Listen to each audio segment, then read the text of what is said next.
Good evening, everyone. It's November 27th, 2023, and we managed to put in a red session. However, nothing crazy notable. Today's range, I think, was something like 15 points on the ES, a low of 55 and a high of 70, 14 and a half points. I tried to I tried to get long the NASDAQ, didn't work, missed it by a bit.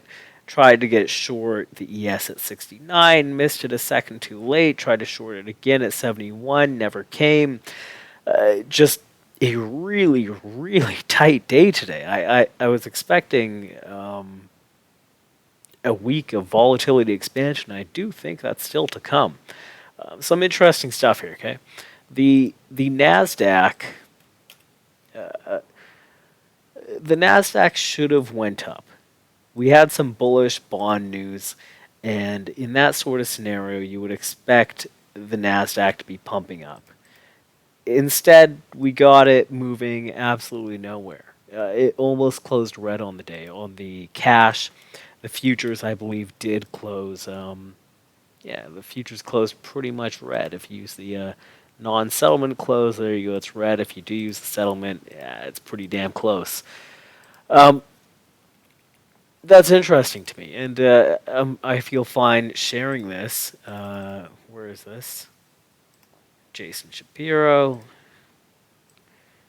Jason shared this chart, and I feel fine sharing it because he posted it to Twitter. Look how long retail is here. Yellow. Retail or small specs, whatever you want to call them. The large specs got less long as we've hovered up here. They've emptied their longs, and it looks like retail has bought the highs. Look at that increase from here to here. That is the most long retail has been, even going back to the January, the start of the bear market in 2022. So to me, this seems to be a decent turning point, which is what I was saying in yesterday's video, that I think overall it looks like we're due for a turn. So right now, I just put this on a few minutes ago. I'm essentially short around 16,000 against today's high, and then on the Dow, I'm long, given that the speculators are still short on that guy, so it's a bit of a hedge. If we do break, I don't know, if we break 45, 50-ish on the ES, I would look to eliminate that hedge and just be naked short on the NASDAQ and take it from there.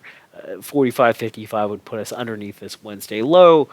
To me, we would at least be able to get down to kind of this level here, 451-ish. I believe that lines up with kind of 45, 30-ish on the ES.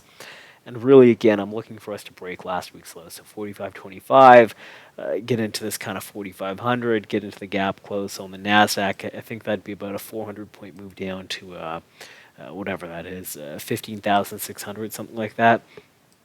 I think it makes sense. Get it washed out of the retail longs. So that's how I'm looking at this. I flattened the Dow long today, so that was closed for about 5R, and now I'm looking to get short. News-wise, S&P, you got that HPI crap. What is that? The home sales or something. The change in the selling price of single-family homes in the 20 metropolitan areas. Okay, some home stuff at 9 a.m., 10 a.m. consumer confidence, 10:05 FOMC's Waller. So we'll have a nice volatile morning, hopefully. This will be the big day. GDP and the beige book. So for tomorrow, here's how I'm looking at it. We can start with the NASDAQ. If we do break today's high, I'm looking at that as a breakout. I think we'll break all of these kind of highs, and I think we'll end up getting into this last week's high or perhaps even a little bit higher. However, I don't think that scenario is going to happen. I think we stayed offered around the IB high. I think we break today's lows, break Friday's lows, and we get into kind of this area of support that we had on Tuesday. Whether that holds or not too sure. I think the real area that will end up holding tomorrow is this last week's low. This is not too dissimilar from what I'm seeing on the ES. Now, the ES was unable to move up nearly as further. It didn't even accept above the initial balance high today. So I'm a little bit more bearish on the ES. I mean, it's already broken value area low from the session at 45.60s.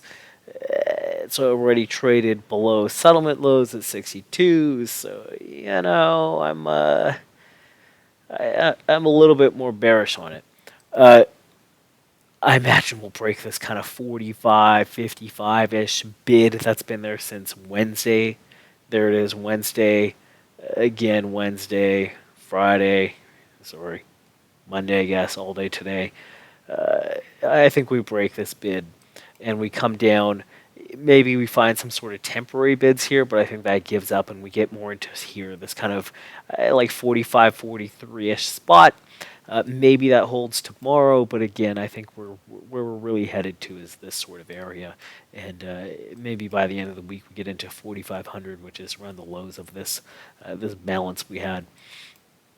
So that's how I'm looking at this. I saw it as I saw the Nasdaq is just it's crowded to the long side by these retail guys, and it's looking very distributive up here, just unable to really get any higher.